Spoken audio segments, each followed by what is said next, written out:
So I've talked about DPS players, support players, and today I'm going to be talking about my own role, that being tanks, and talking about, I guess, why it seems like a decent amount of the tank mains in your games don't really know what they're doing. And honestly, I have a few reasons for that, and a few reasons for why a lot of tank mains just don't seem that great in general. And I guess with that behind us, let's get started right here. Now, the number one thing I wanted to bring up about why I think a lot of people believe their tank mains are trash is the main tank. And the person that's supposed to be holding up the shield or putting up the shield, I think those are the tanks that honestly get the most flame 100% of the time. I'm going to talk more about this later, but the off tanks can kind of ignore most of the heat. It doesn't really go towards them. But the main tanks, it's pretty obvious to tell if you're not doing that amazingly, and here's a few examples. With Irisa, it doesn't apply as much either because it's pretty easy with her. Just put your shield up next to your teammates. I've had a few that put it way in the backline and are useless, but for the most part, Irisas don't get too much flame. So let's go on to the easiest example, that being Reinhardt. With Reinhardt, you see all the time, Reinhardt's walking up, holding up their shield, taking the entire shield worth of damage, it dying, and then they can't hold up the shield anymore, and their teammates just start flaming them because, hey Rein, where's the shield? We need the shield, and it's not up. And another situation that we see is where Reinhardt's just never hold up the shield at all. They're just swinging around, throwing out their fire strikes, trying to get as much damage as possible, shifting straight into the enemy team. There's a lot of weird stuff that's pretty obvious as Rein that you shouldn't really be doing, but a lot of people do it anyways.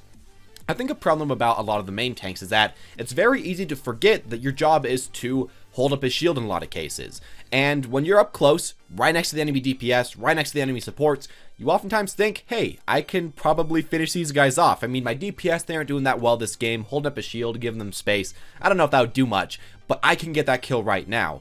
And even though a lot of the times as a tank you really can't, especially a main tank, you think that way. And I think that becomes a problem. I think it makes a lot of main tanks forget about their main job of creating space and not hold up the shield way too much.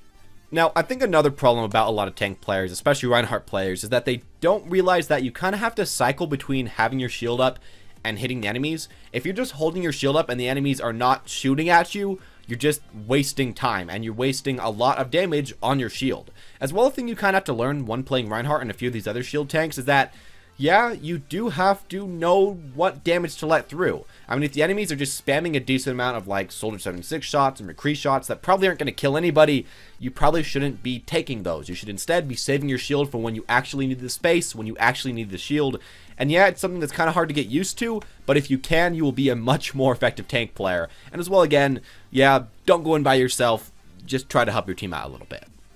Now, the next thing I want to talk about, which is, I think, a big thing about why a lot of people think their tanks kind of suck, is that a lot of tanks seem to just kind of engage by themselves. Out of nowhere, a lot of tanks, Reinhardt's, just boost straight in there, Winston's jumping by themselves, D.Va's boost in. There's a lot of weird engages by tanks that go on, and here's the reason why your tanks are trying to do this. Your tank, for themselves, kind of thinks that, hey, my teammates aren't pushing up. If I go in, there'll be some space automatically, they're going to follow up with me, and hopefully we can get the enemy backline and we're going to kill something. Now, almost 99% of the time, this doesn't work, and the reason for that is that your tank is going to be way too far away from your healers, way too far away from the backup, and if you're a tank player that just kind of expects that, you know, if I go in, everyone's going to go in, that's never the case. What you should always do as a tank is wait for your team. If you're Reinhardt, you can literally right-click and then left-click to look behind you. So wait for them, make sure they're ready, and then call out that you're going to go in. Because you might not die if you have help, but if you don't help, yeah, you probably are going to die, and you probably are going to waste a lot of your team's time, and I think that's a big problem that just a huge amount of tanks have, that I see all the time when I'm playing tank and playing with another tank that is just kind of getting done with their team, and they just want to go in. That's never really a great idea. Now, I think I have to mention that I was talking about earlier about tanks is that it's kind of hard to flame most tank players because it's hard, again, to tell if they're doing anything wrong. Now, with Reinhardt and Winston, again, it's really obvious if they're doing something wrong. They're jumping in at the wrong time. They're putting down their shield all the time. That's pretty obvious. You can complain about that. But with D.Va, with Roadhog, with Zarya, it's kind of hard to tell because with those characters, their main jobs are to finish off kills, to confirm kills, to get damage, to get good ults. But a lot of the times, I mean, if the Zarya doesn't get the best ult, you don't complain way too much. I mean, if the Roadhog misses about half his hooks, it's not too bad. And I think those people kind of get off the hook a little bit. And Maybe that's a good thing, maybe that's a bad thing, but I think a problem about a lot of these tank players that are playing this role is that they don't really know what they're doing wrong because no one's honestly telling them. So a lot of the times I see divas going in way too far, I see roadhogs taking way too much damage, and I kind of wish that these players could learn what was going on, what was going wrong. And with, you know, when you're playing Winston and Reinhardt, it's kind of easy to tell because your teammates will complain about that stuff. But with these other characters, I mean, it's not quite as easily, which I think is kind of a problem when you're trying to get better at these characters. And personally for me, I figured out the problems, but it did take a lot longer than problems that I figured out while playing Reinhardt. Now, another thing I think that a lot of tank mains forget about, that you should not forget about if you're playing tank, is your support healing cycles. This is something that I don't think anybody thinks about, but I think it's extremely important. Let's use Ana as a good, easy example. Ana has a reload and Ana has a grenade. You should never go in when the Ana doesn't have the grenade and doesn't have all of her healing, or at least, you know, half a clip of healing, because she can't heal you and counteract the enemy's immediate burst that they're going to be putting on you. If you're playing Winston and you jump into the enemy backline, if you're getting healed up by your Ana, of course, you probably aren't going to instantly die and it might be a good dive. But if your Ana has no healing left, you probably are going to instantly dive, and it'll be a very bad dive. You have to remember these supports do have healing cycles, with the Lucio E, you know, the amp it up, with the Mora, orbs, with the Zen, ultimate, I guess, not as good an example, but a lot of the different characters do have reload cycles and healing cycles, and please wait for those before you go in. If you just saw your Mora throw her healing orb, you probably shouldn't jump into the enemy backline unless it is an extremely good time to go in right there. And I guess the thing about timing that I'd also like to say that tanks should kind of get better at is timing their ultimates. I think a lot of tanks kind of underestimate how good these things are. I think Reinhardt ultimate is honestly probably one of the best in the game if you can bait out the enemy Rein shield and if you can actually hit that ultimate. It just leads to so much. Even a Diva Bomb is half decent if you time it at the right time, and I think for most of the just tank ultimates, you don't want to always engage with them. I know that in some cases it can be a good idea to engage with them, like in some cases it can be a good idea to go into the enemy backline without healing, but in most cases, you kind of want to have the enemies waste a bit of their shield health, waste a bit of their mobility, and then go for your ultimates to have the minimal chance of them stopping them. I think especially with someone like Zarya, while it can be an okay idea to just start off a team fight with a nice ultimate, a lot of the times that will be blocked. They'll have a Zen trans or something, but if you can wait and bait out a lot of the enemy ults and then go for your own, that's essentially a one team fight. So I guess there's something that you might want to kind of think about that a lot of tanks just kind of seem to ignore, and they just really want to go for their ult at the beginning of fights. I just see that all the time. And I guess that's some of the main stuff about the tank role that I think a lot of people could complain about, and probably are some of the main problems about a lot of tank players that if you're a tank player yourself, you should probably work at. And now right here I'm going to talk about less about the players, I guess, and more about the problems about the role in general that makes so that there's so many bad players, if that makes any sense. And here we go with that.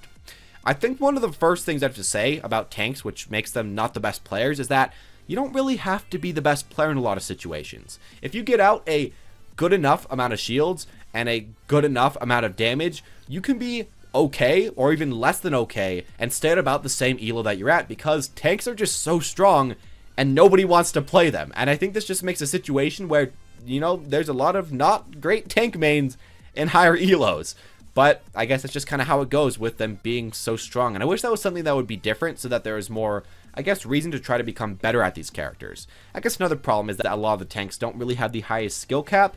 They are kind of hard. They do have a lot of specific situation things that they have to learn like any other character, but the general mechanics usually are quite a bit lower than most of the DPS characters, and even lower than a decent amount of the support characters.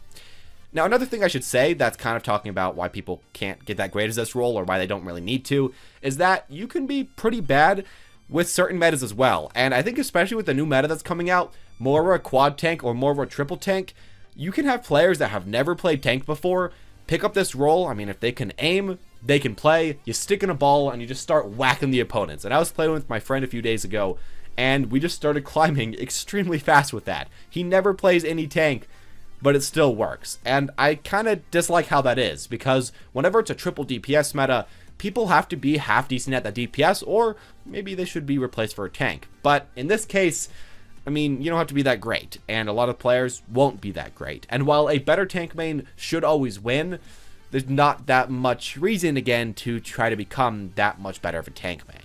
In general, though, I do think most tanks play well enough, and if you tell them to just hold up their shields and to not dive in, they're probably going to be able to do decent enough that you should be able to carry them as a support main or as a DPS main especially. Tanks will create space for you almost no matter what they're doing. As long as they're going in, there's going to be space there. So if, I guess your tank just keeps going in over and over again, maybe you kind of have to follow them up. Even if it doesn't put you in the best position, try to use the space the best you can and try to get kills off of it the best you can. And there you go with that. Anyways, as always, guys, thank you all for watching. Just wanted to talk to you guys today about why it seems like so many tank mains just have no idea what they're doing, and I hope that this kind of explained a little bit, at least from my own opinion, why some tank mains may just not always be doing the very best. Anyways, as always, guys, thank you all for watching. Hope you enjoyed, and as always, have a wonderful day.